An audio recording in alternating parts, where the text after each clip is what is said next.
Okay, let's take a look at Electro Dragon attacks. So, Electro Dragon got a level boost with this latest update, and Electro Dragons are really powerful. Um, so, they were powerful at 12. I think they're even more powerful at 13, especially because the way bases are being designed, Electro Dragon defenses are far less common. Right? And what I mean by this is, let's take a look. So this air defense is 2 tiles away from any other defense. That means an Electro Dragon lightning won't chain. So if an Edrag hits something, it will chain up to 5 targets, but they have to all be within 1 tile of each other, right? So there can only be 1 gap. And so what that means is, unless bases are specifically designed to prevent Electro Dragons, they're going to be susceptible to it. So let's take a look. I've been trying to help a Town Hall 12 figure out how to 2-star a Town Hall 13, and Edrags work really well for this purposes. And in particular, if you can combine a Yeti Blimp with an Edrag attack, you can often get even more value because, one of the hard parts about Edrags is making sure they get to the Town Hall and take it down with enough left to get through the base. But with a Yeti Blimp, we can clear a nice little funnel, we can use our heroes to take out the CC troops, and then we can use our Edrags where it makes the most sense. So I'm going to Yeti Blimp right into the Town Hall.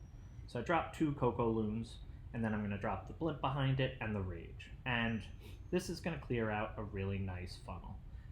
Now, Edrags work well on this base for a couple of reasons. One, a lot of the defenses are touching, right? So when an Edrag hits one of these buildings, it's going to chain to a whole bunch of other buildings, right? So there aren't any gaps between the air defenses and other buildings. So that's one thing. 2, if we can take out this Town Hall and maybe an air defense, we can also create really good pathing. We can keep all our Edrags together, and they're not going to get slowed down by too much. And finally, the Yeti Blimp only uses 1 Rage, which means we can basically keep our Edrags raged up the entire time.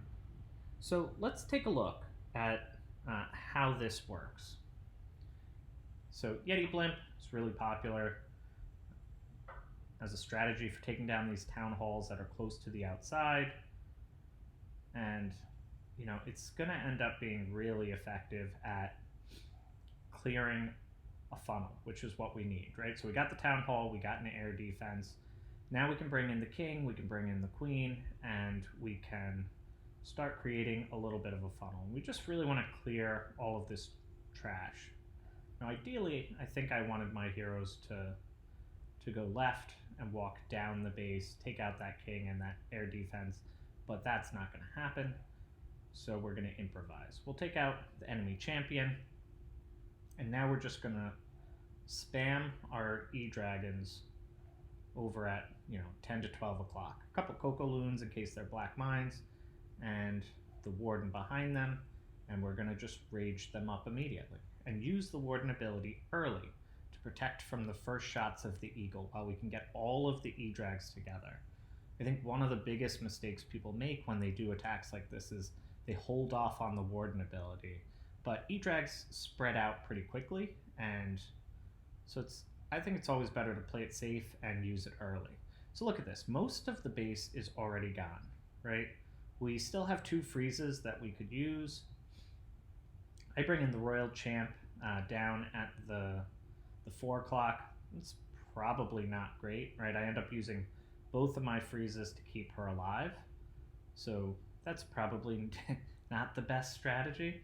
But even so, this base just gets demolished, right? It gets taken out really easy. Because all of those buildings are touching, because we could create a nice funnel and we could control where the E-Drags went, we end up in really good shape. And this is especially true now that we have the Royal Champion.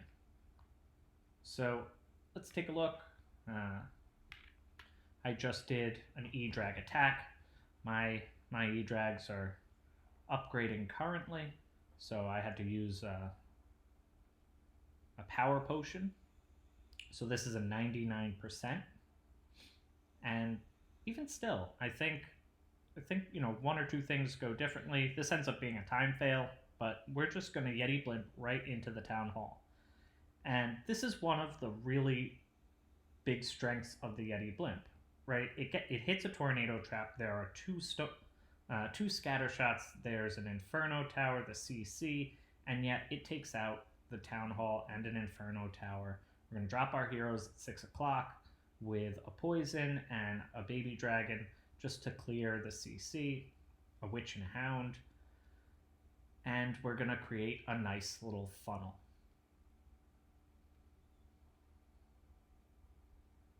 So Hound is, one of those annoying CC troops that just kind of eats up a lot of time.